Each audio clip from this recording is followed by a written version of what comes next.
আগামী জাতীয় নির্বাচনের জন্য প্রায় এক বছর আগেই প্রাথমিকভাবে সব আসনে প্রার্থী ঘোষণা করে বাংলাদেশ জামায়াত ইসলামী। এতে চমক হিসেবে প্রায় ৮০% আসনে নতুন প্রার্থীসহ তরুণদের প্রাধান্য দেওয়া হয়। সংশ্লিষ্ট নির্বাচনী এলাকায় এখন তারা গণসংযোগ সহ ব্যাপক প্রচার প্রচারণা চালাচ্ছেন। তবে এসব প্রার্থী চূড়ান্ত নয় বলে দলটির পক্ষ থেকে আগেই জানানো হয়েছিল।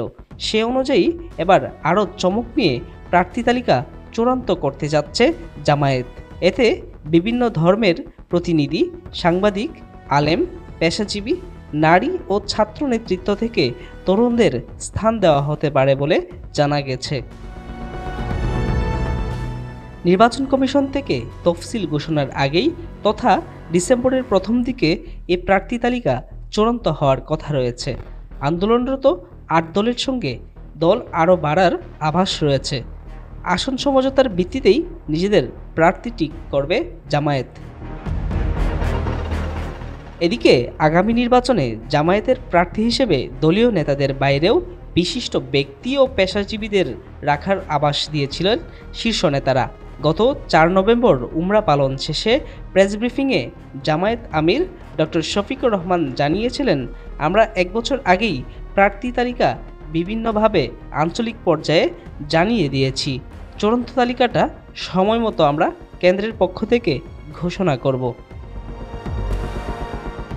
দলের সহকারী সেক্রেটারি জেনারেল এবং কেন্দ্রীয় প্রচার ও মিডিয়া বিভাগের প্রধান অ্যাডভোকেট এহসানুল মাহবুব জুবায়ের গতকাল মঙ্গলবার জানান, ডিসেম্বরের প্রথম দিকে বা তফসিলের আগে প্রার্থী তালিকা চূড়ান্ত করা হবে।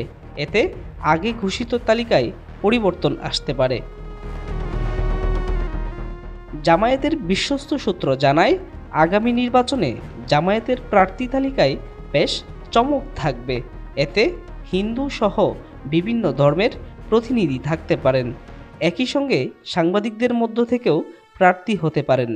বিভিন্ন পেশাজীবী এমনকি কয়েকজন নারীকেও প্রার্থী করার চেষ্টা চলছে। এছাড়া ছাত্র নেতৃত্ব, বিশেষ করে 4 বিশ্ববিদ্যালয়ের ছাত্র সংসদে নির্বাচিতদের মধ্য থেকে কেউ কেউ প্রার্থী হতে পারেন বলে আভাস পাওয়া গেছে। দলের বাইরে থেকে আসা প্রার্থীরা জামায়াতের দাঁড়িপাল্লা অথবা অন্য প্রতীকে নির্বাচন করতে পারবেন। তবে পুরো বিষয়টি দলের চূড়ান্ত সিদ্ধান্ত মেনে নির্ধারণ হবে বলে সংশ্লিষ্টরা জানিয়েছেন। সূত্র মতে আগামী নির্বাচনকে বেশ গুরুত্বের সঙ্গে দেখছে জামায়াত। বিভিন্ন জরিপ ও মাঠ পর্যায়ের কার্যক্রমের প্রেক্ষিতে দলটির পক্ষে ব্যাপক জনসমর্থন বাড়ার তথ্য রয়েছে তাদের কাছে। সে অনুযায়ী আগামী নির্বাচনে জয়লাভের মধ্য দিয়ে সরকার গঠনের টার্গেট নিয়ে এগোচ্ছে দলটি।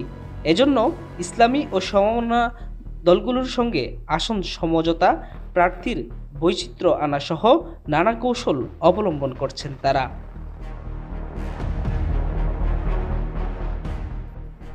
সাব্বির আরাফাত, ঢাকা ভয়েস 24।